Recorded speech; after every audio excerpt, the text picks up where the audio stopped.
दुनिया के सबसे ताकतवर इंसान और उनकी सुरक्षा में तैनात दुनिया की सबसे एडवांस एजेंसियां। लेकिन क्या आप सोच सकते हैं कि अमेरिकी राष्ट्रपति की जान बचाने के लिए उन्हें किसी जासूसी फिल्म की तरह एक खाने के डिब्बे यानी कि कैटरिंग कंटेनर के जरिए छिपाकर निकालना पड़ा।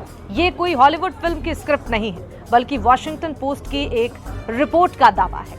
पिछले महीने जब डोनाल्ड ट्रंप तुर्की से लौट रहे थे तो हवा में उनकी मौत का जाल बिछाया गया था। खबर है कि ईरान की तरफ से ट्रंप को हत्या की सीधी धमकी मिली थी।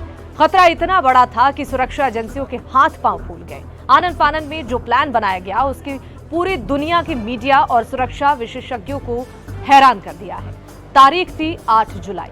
डोनाल्ड ट्रंप नाटो शिखर सम्मेलन खत्म कर अंकारा एयरपोर्ट पहुंचे थे। पूरी दुनिया देख रही थी कि राष्ट्रपति अपने आलिशान एयरफोर्स 1 विमान में सवार हो रहे हैं। लेकिन जैसे ही ट्रंप विमान के अंदर पहुंचे, असली खेल शुरू हुआ। रिपोर्ट से कहते हैं कि विमान में चढ़ने के चंद मिनट बाद ही उन्हें कैटरिंग कंटेनर में छुपाकर पिछले रास्ते से बाहर निकाला गया। एक छोटा C-32A सैन्य विमान तैयार खड़ा था। ट्रंप को चुपचाप उस छोटे विमान में शिफ्ट कर दिया गया, जिससे उन्हें ब्रिटेन पहुंचाया गया। सबसे चौंकाने वाली बात तो यह है कि विमान में मौजूद पत्रकारों और अधिकारियों को भनक तक नहीं लगी। उन्हें यकीन दिलाया गया कि राष्ट्रपति अभी भी बड़े एयरफोर्स 1 विमान में ही मौजूद हैं और इस पूरे मिशन के दौरान सख्ती ऐसी थी कि पत्रकारों को खिड़कियों के पर्दे तक खोलने की इजाजत नहीं थी। आमतौर पर ऐसा तभी होता है जब राष्ट्रपति किसी वॉर जोन यानी कि युद्ध क्षेत्र में हो, लेकिन यहाँ खतरा सीधा ईरान समर्थित गुटों से था। सवाल ये भी उठा कि ट्रंप ने अपने सबसे सुरक्षित विमान एयरफोर्स 1 का साथ क्यों छोड़ा। दरअसल जिस बोइंग 747-8 विमान से ट्रंप तुर्की पहुंचे थे, वो कतर के शाही परिवार के अमेरिका को तोहफे में दिया गया था।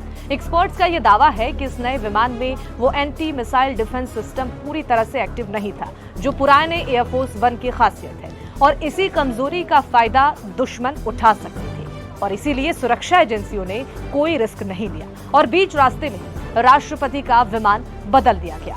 जब ये रिपोर्ट लीक हुई तो हड़कंप मच गया। व्हाइट हाउस ने हालांकि इस पर खुलकर कुछ भी नहीं कहा है, लेकिन सुरक्षा का बचाव जरूर किया है।